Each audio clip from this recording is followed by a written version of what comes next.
evening, everyone. I'm meteorologist Jillian Grace. Thank you for staying up late with us tonight for another week of Weather Extra.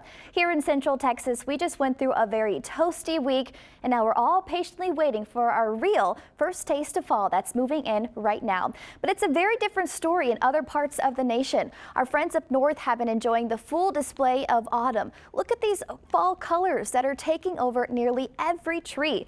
Just absolutely breathtaking. This is drone footage taken along the Mississippi River in Minneapolis, Minnesota. And that's the same image across many areas in the northern portions of the United States. As those fall peak colors are now underway, back here at home, you may be wondering when we typically start to see our leaves changing color. Now, as far as what we're seeing on this map, a good portion of the northern half of the United States is starting to get underway as far as the fall colors taking over. Now, this is back in the beginning of October. As you can see, a big chunk of the southern portions of the United States not seeing leaves change any color. But then you go into a week later, October 10th, and the color change starts to build a little bit further south. And as we head into October 17th, that is this week, you can see we're starting to see some of those peak fall colors enter the far western portions of Texas, including far west Texas, the Permian Basin, up into the Panhandle. Now, when we should start to see our leaves changing color, some trees are doing that right now, but we actually will really start to see them change as we head into the end of October, with our peak really taking place as we head into November and December. But we've seen a lack of rainfall all year long. We're actually more than 16 inches below where we should be this time of the year. But how does that drought impact what fall will look like here in Central Texas? Well, News 10's Rissa Shaw has more on that. Unlike the rain, the effects of drought continue to fall on Central Texas, causing this fall to potentially look different than most. Drought has a lot of effects on trees that are negative. Experts say to expect less leaves and more bugs. Anytime a tree is stressed, insect and disease problems escalate. According to the U.S. Drought Monitor, most of Central Texas is in severe drought, with some parts under extreme and exceptional drought, which is causing trees to show signs of stress. And insects like beetles and aphids feed on that stress. The increase in aphids and things like pecans and the crepe myrtles, where we're getting all this sticky residue on the leaves and on the grounds underneath, and that's just the waste products from these aphids. There's more potential fallout besides the bugs. While it doesn't ever really look like a traditional East Coast fall in Central Texas, even in the best of years with fall color, we're never going to look like New England. It will probably look even less fall like this year. Some trees have started losing their leaves early or turned yellow and brown. Others are needing cooler weather to show their color. The total number of trees with undamaged leaves is less, so just that in itself would probably indicate less fall color. So the question is, will we see the normal amount of reds and purples? Because if those leaves have damaged and they've basically gone dormant already, then these sugars may not get trapped in the leaves that form the red and purple colors. Experts say, like in 2011, the effects of this drought could be seen for years to come. But Blevins says don't give up. There are still things you can do to help de-stress your trees, like supplemental watering. And then the other thing to do, this is super huge and it's super simple and cheap. If people have grass growing under their trees, like St. Augustine or Bermuda, if they can replace that with a 2 to 3 inch layer of mulch, that has all kinds of benefits to the tree. But don't just think once the drought ends, next year everything's going to be normal with the trees. They're still going to be stressed. In Waco, Rissa Shaw, News 10. While we wait for summer to move on out, there are some portions of the United States getting an early taste of winter, feeling the coldest air of the season so far. Snowflakes fell in northern Michigan last week. Check out this video from the National Weather Service in Gaylord, showing you snowflakes slowly falling to the ground. And another view of some cold weather. This is in St. Joseph's, Missouri, which is showing you a thick blanket of freezing fog that moved in and made everything frosty in its path, creating a fog that was a really thin layer that exposed a thin layer of ice on surfaces, which made everything very slippery. And although we have our first strong cold front of the season moving in right now, we've had a couple of fronts move in that didn't have a long-lasting effect on our weather. In fact, a front earlier in the week did the opposite of cool us down. Meteorologist Sean Bellafury joins us to explain why things heated up last week. It's cold front season here in Central Texas, and especially early on in cold front season, that means our temperatures can sometimes be boosted by these cold fronts. It's exactly what happened on Wednesday. High temperatures, mid to upper 90s in advance of that front, with the Waco airport clocking 100 degrees, breaking the high temperature record for the day, and now going down in history as the latest 100-degree temperature of all time in a calendar year. The reason why we warm up sometimes before these cold fronts get in, something called compressional heating. Now, at the top of a mountain or at a higher elevation, air is typically cooler than all the way down at sea level. Now, as wind picks up this cooler air at a higher elevation and pushes it down towards a lower elevation, that warms it up and typically dries the air out. That is what compressional heating is. And I want to take a look at some of the wind speeds with this cold front. This is right around midday on Wednesday. Notice closer to where this area of low pressure was in Canada, the winds shifting sharply from south to west and northwest right as that front moved through. But the cold front by the middle of the day was still well away from our area, but our wind was shifting to come out of the west and southwest.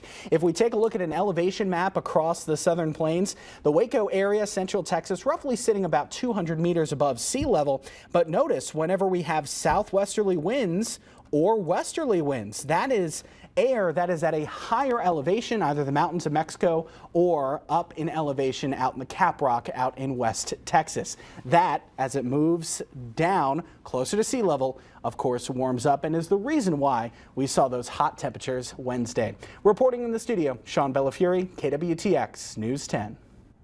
Thank you, Sean. We now turn to meteorologist Camille Hawksworth, who joins us in the studio and has more on how our temperatures will change throughout the rest of the year. Historically, we should see cooler temperatures arriving soon, right, Camille?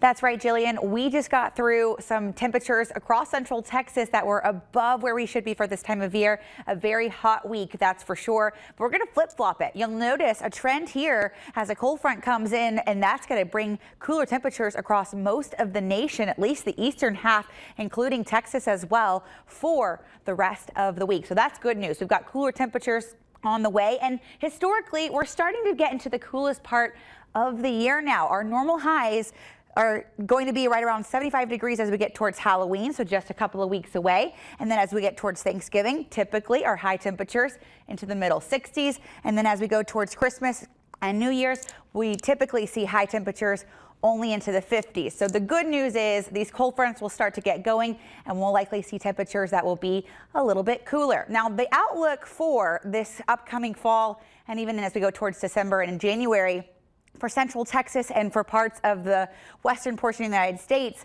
actually looking like we're going to see above normal temperatures. Overall, it should be cooler, but we still may be a little bit on a hot stretch. Flip that, and we also have a chance for below normal precipitation as well. So not only could it be dry, and it could be hot as we go into the rest of the fall months and as we go towards Christmas and even into early parts of the year as well. We need something like a strong cold front to bring us a whole lot of rain, or something tropical as well to kind of mix up the pattern here across Central Texas. But for now, I'm Camille Hawksworth, KWTX News 10. Thank you, Camille. All right, coming up after the break, we bring you an update on the latest tropical systems that have been impacting many countries not too far away from the United States. We'll be right back. Hurricane season got off to a slow start over the summer, with only 3 named storms forming through the month of August. But since then, activity has been ramping up across the Atlantic. Now, we all remember Category 4 Hurricane Ian that hit Florida late in September. Now, the next storm to develop after that was Julia. Julia developed in the southern Caribbean, just off the coast of Venezuela. Julia became the 10th named storm of the season and also the 5th hurricane, and would leave a path of destruction and cause dozens of deaths in multiple countries. Before pummeling into northern Central America, Julia triggered flooding and landslides in Colombia, Costa Rica, Panama, Trinidad and Tobago, and Venezuela. Thousands of homes were damaged or destroyed across these countries, and many lives were taken.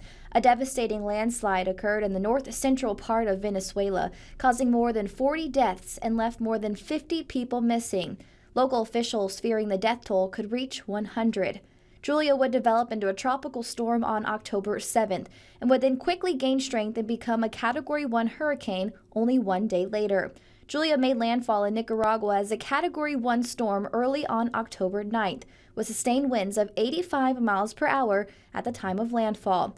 The storm would dump heavy rain and strong winds across Nicaragua, damaging hundreds of homes, leaving 1 million residents without power, and led to 1 casualty. Julia weakened moving west across Nicaragua, but would then do something rare, cross over from the Atlantic Ocean into the Pacific Ocean on October 10th, still with tropical storm strength. Julia would then become the 18th tropical storm of the 2022 Pacific hurricane season, the second storm this year to survive the crossover from the Atlantic to Pacific. After exiting Nicaragua's Pacific coast, Julia battered El Salvador, Honduras, and Guatemala with heavy rains destroying many homes, causing mudslides and forced the evacuation of thousands. At least 28 people were reported dead as a direct or indirect result of the storm, not including the casualties in Venezuela. Officials still warn the death toll could rise as they continue to recover after the storm. And the next storm to develop was Carl, who formed in the Bay of Campeche earlier this week, this past Tuesday, October 11th, a few days after Hurricane Julia developed. Carl became the 11th named storm of hurricane season, partially developing off of the remnants of Julia. Carl mainly hung out in the southwestern Gulf for much of last week and did eventually weaken into a tropical depression approaching Mexico, but still managed to cause flooding along the country's southern Gulf Coast. And 2022 hurricane season was off to one of the quietest starts since 1988. The season will be wrapping up in a little more than a month on November 30th. And so far this year, we have seen 11 named storms, 5 of them hurricanes, 2 of them becoming major hurricanes at Category 3 strength or higher. Although activity ramped up, it's still quieter than NOAA predicted, which was 14 to 20 named storms, with 6 to 10 hurricanes and 3 to 5 of those becoming major hurricanes. But as the end of the season approaches, we will continue to keep you updated. But coming up after the break, we talk with someone who flies directly into hurricanes for a job, and you don't want to miss it. Stick with us. Hurricane hunters fly planes straight through some of the strongest storms in the world. In this week's Degrees of Science, Chief Meteorologist Brady Taylor had the chance to talk one-on-one with hurricane hunter Lieutenant Colonel Jeremy Dehart, who tells us more about what it's like to fly inside of these storms. Take a listen into their conversation. When it comes to hurricanes, we're talking about evacuating and getting people out of harm's way. Your job is completely the opposite. How crazy is it to think that everyone's running away from it and you're going to fly right through that thing? That's right. And, but we do what we do ultimately to provide that crucial data to the public, to first of all to the Hurricane Center, so they can put out the best products available.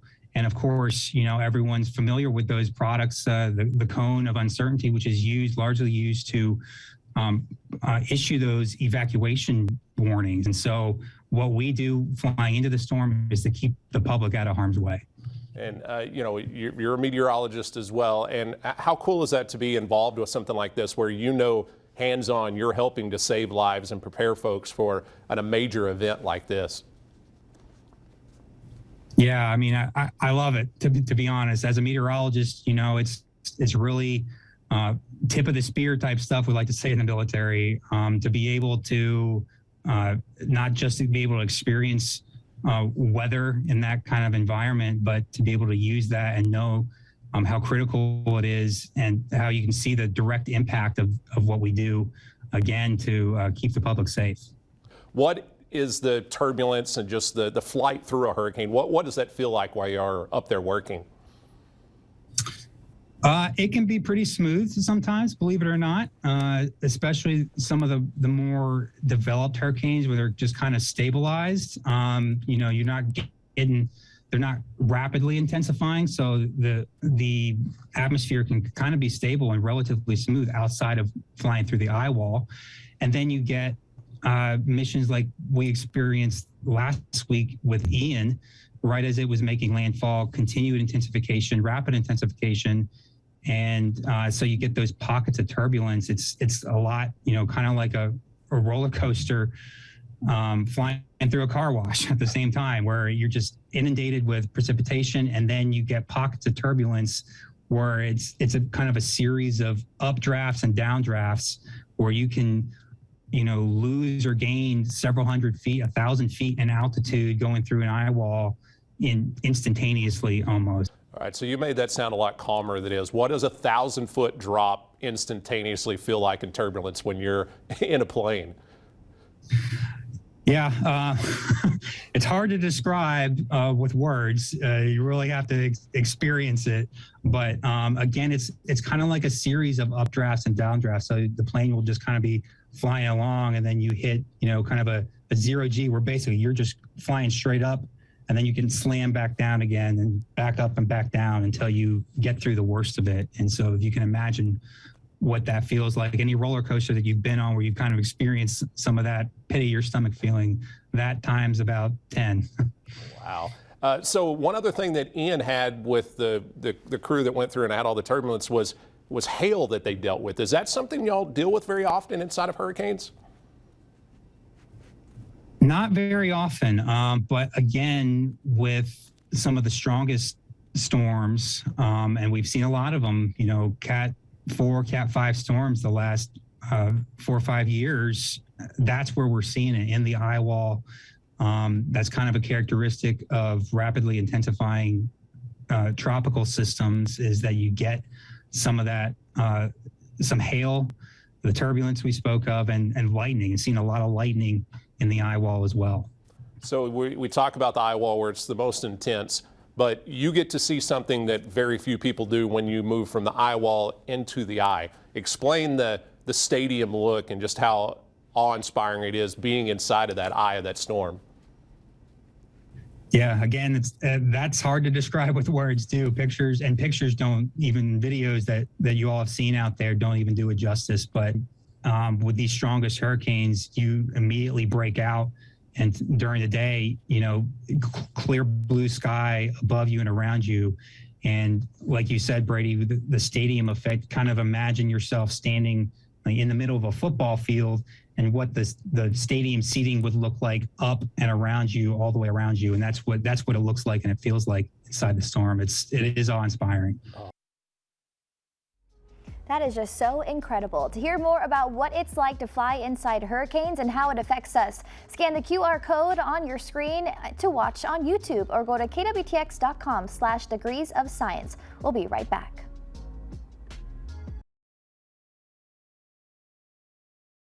We're learning more about NASA's successful mission last month to change the trajectory of an asteroid. Take a look at some of these images. Scientists accomplished this by slamming a spacecraft into an asteroid named Dimorphos. Prior to the impact, Dimorphos orbited another asteroid named Didymos once about every 12 hours.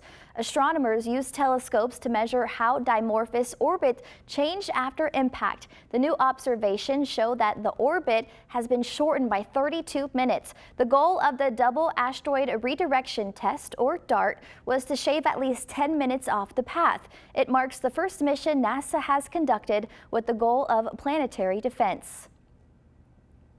And now on to another successful NASA mission. 3 NASA astronauts and 1 from the European Space Agency splashed down in the Atlantic on Friday afternoon. It marked the end of their nearly 6-month-long science mission on the International Space Station. Michael George reports. 4 large parachutes slowed SpaceX's crew capsule before it splashed down in the Atlantic Ocean east of Jacksonville, Florida. On behalf of SpaceX, welcome home. A recovery ship stationed nearby hoisted the spacecraft on board, and crews carried the 4 astronauts out on stretchers. They've been weightless for the last 170 days. Earlier Friday, the astronauts said goodbye to the remaining members on board the International Space Station before settling into the SpaceX Dragon capsule for a 5.5-hour ride home. And Dragon separation confirmed. We're sad to see you go. We wish you Godspeed. It's a joy to get to work with you all for the past couple of weeks. We know that you're going to continue to do amazing things. The 4 astronauts were originally scheduled to leave Wednesday, but bad weather forced a 2-day delay. Before leaving, they gathered with the 7 other astronauts on the ISS, a full house. Commander Samantha Cristoforetti commented on the 3 rookies who arrived last week. It's been amazing welcoming guys on board, seeing how well you went from being new and someone helpless for the first-time flyers to already looking like space ninjas in just a few days. She handed over control of the orbiting lab to Russian cosmonaut Sergei Prokopyev. Despite the war in Ukraine, the U.S. and Russia are cooperating, ferrying astronauts and cosmonauts on each other's rockets and ensuring there's always at least one representative from each country on board the ISS at all times. Michael George, CBS News, New York. Well, what's up next for NASA? They finally set a new launch attempt date for the Artemis 1 mission from Kennedy Space Center in Florida. The uncrewed mission is just the start of a program that aims to return people to the moon. Getting this first mission off the ground to test the rocket, spacecraft, and subsystems has been a trying endeavor. A series of issues, including a faulty sensor, a fuel leak, and a hurricane, have caused NASA to abandon previous launches. But the agency announced it will try again in the early hours on Monday, November 14th. The new timeline means the system could roll out to the launch pad as soon as November 4th and return to Earth on December 9th. That's all we have for you tonight on this week's Weather Extra. Make sure to tune in again next Sunday. Have a great work week, everyone. Good night.